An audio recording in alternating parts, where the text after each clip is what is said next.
भारत पे जो कि एक ऑनलाइन पेमेंट ऐप है। आपने कभी ना कभी इस ऐप से ऑनलाइन पेमेंट तो किया ही होगा। जब से इंडियन गवर्नमेंट ने कैशलेस इंडिया को प्रमोट करना शुरू किया तब से हम डिजिटल पेमेंट के नए नए प्लेयर्स देखते आ रहे हैं और उन्हीं में से एक भारत पे भी है, जो लॉन्च होने के बाद सिर्फ 4 साल के अंदर $2.8 बिलियन के वैल्यूएशन को क्रॉस किया था। और इतना ही नहीं, भारत पे को देश के टॉप 5 फिनटेक कंपनी में भी शुमार किया जा रहा है। चलिए जानते हैं कैसे भारत पे इंडिया में इतनी तेजी से फैला और आखिर कैसे भारत पे के साथ हुआ स्कैम, जानेंगे इसी वीडियो में। बस वीडियो एंड तक देखते रहिए। भारत पे की कहानी उस समय से शुरू होती है तब भारत सरकार ने 2016 में नोटबंदी की घोषणा की थी। दरअसल गवर्नमेंट के उस अनाउंस के बाद रातों रात देश के लगभग 86% कैश करेंसी इनवैलिड हो गई और लोग ऑनलाइन पेमेंट को अपनाने के लिए मजबूर हो गए थे। उस वक्त पेटीएम ऐप लोगों के लिए सबसे ज्यादा मददगार साबित हुआ, क्योंकि पेटीएम QR कोड के जरिए छोटे से छोटे दुकानदार को पेमेंट किया जा सकता था। और वो वही समय था जो मार्केट में कहीं और ऑनलाइन पेमेंट ऐप ने एंट्री ली थी। एक तरफ लोग इस कैशलेस सिस्टम को धीरे धीरे अपना रहे। उस समय IIT दिल्ली के स्टूडेंट शाश्वत नकरानी ने इस सिस्टम की 2 बड़ी खामियां ढूंढ निकाली थी। इसमें पहली प्रॉब्लम ये थी कि उसमें क्रॉस प्लेटफॉर्म ट्रांजैक्शन करना पॉसिबल नहीं था।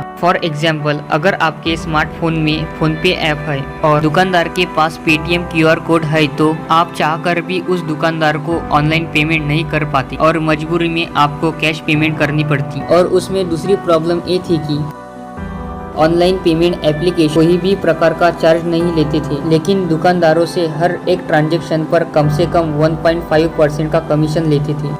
फॉर एग्जाम्पल, 500 रुपए की चीज बेचकर दुकानदार को 40 या 50 रुपए का फायदा हो, उसे 1.5% कमीशन यानी 7.5 रुपए चुकाने पड़ते थे। और ये छोटे दुकानदारों के लिए एक बहुत बड़ी प्रॉब्लम। दोस्तों, ये दोनों प्रॉब्लम खत्म करने के लिए 20 मार्च 2018 के दिन शाश्वत नकरानी और उनके पार्टनर अश्नीर गोवर ने भारत पे को मार्केट में लॉन्च कर दिया। इस पेमेंट ऐप के जरिए उन्होंने सबसे पहले इसमें UPI स्टार फीचर लेके आए और एक भारत एक QR के नाम से उन्होंने इसकी मुहिम चलाई। यानी दोस्तों, भारत पे के QR कोड को किसी भी दूसरे ऐप जैसे गूगल पे और पेटीएम से स्कैन करके उसमें पेमेंट शेयर की जा सकती थी। और केवल इतना ही नहीं, उन्होंने पूरे ट्रांजैक्शन को दुकानदार और ग्राहक के लिए बिल्कुल फ्री कर दिया। इसके अलावा इसमें दुकानदारों के लिए एक बड़ा बेनिफिट ये भी था, जहां दूसरे वॉलेट पेमेंट सेटल करने के लिए मिनिमम 2 दिन का समय लगा था, वही भारत पे में ये काम सिर्फ 24 घंटे के अंदर होने लगा। इन कमाल के फीचर के चलते हजारों दुकानदारों ने भारत पे के लॉन्च होते ही अपनाना शुरू कर दिया और देखते ही देखते इसका यूजर बेस लाखों के आंकड़े को क्रॉस कर गया। ये बात हो गई इस कंपनी के ग्रोथ और सक्सेस के बारे में। अब बात करते हैं भारत पे के स्कैम के बारे में। भारत पे स्कैम एक कंट्रोवर्सी के साथ शुरू होता है। कुछ समय पहले सोशल मीडिया पर एक कॉल रिकॉर्डिंग काफी ज्यादा वायरल हो गई थी। इस ऑडियो में भारत पे के फाउंडर अश्नीर गोवर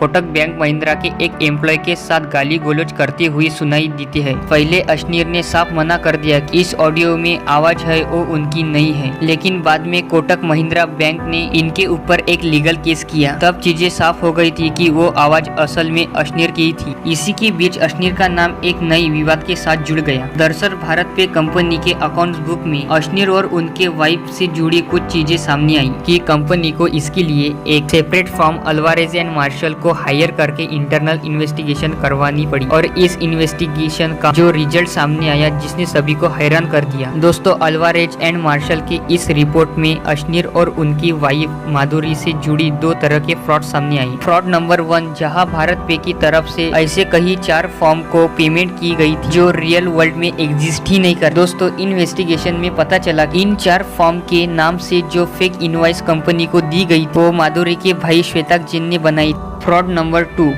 फॉल्स पेमेंट, जहां पाया गया कि भारत पे की तरफ से करीब 51 करोड़ रुपए ऐसे मर्चेंट को पे किए गए थे जो रियल में थे ही नहीं और उनका कनेक्शन भी किसी न किसी तरह अश्नीर और उनके वाइफ माधुरी के साथ जुड़ रहा है। दोस्तों, शुरुआत में अश्नीर ने इन सभी आरोपों को झूठा बताते, लेकिन कुछ दिनों के बाद अश्नीर ने अचानक MD और डायरेक्टर ऑफ द बोर्ड के दोनों पदों से रिजाइन दे दिया। साथ ही उनकी वाइफ माधुरी को भी हेड ऑफ द कंट्रोल के पद से हटा दिया गया। के बाद कंपनी ने एक स्टेटमेंट इशू किया जिसमें कहा गया कि अश्नीर अब इस कंपनी के एम्प्लॉय, फाउंडर या डायरेक्टर नहीं है। दोस्तों, इस स्कैम के सामने आने की वजह से भारत पे कंपनी के इमेज को काफी नुकसान पहुंचा है। दोस्तों अब देखना है कि अश्नीर के बिना भारत पे कंपनी कैसे सर्वाइव कर पाएंगी। इस स्कैम के बारे में जानकर आपको कैसा लगा कमेंट करके जरूर बताएं और ऐसे नॉलेजफुल वीडियो को देखने के लिए हमारे चैनल को सब्सक्राइब कर लें।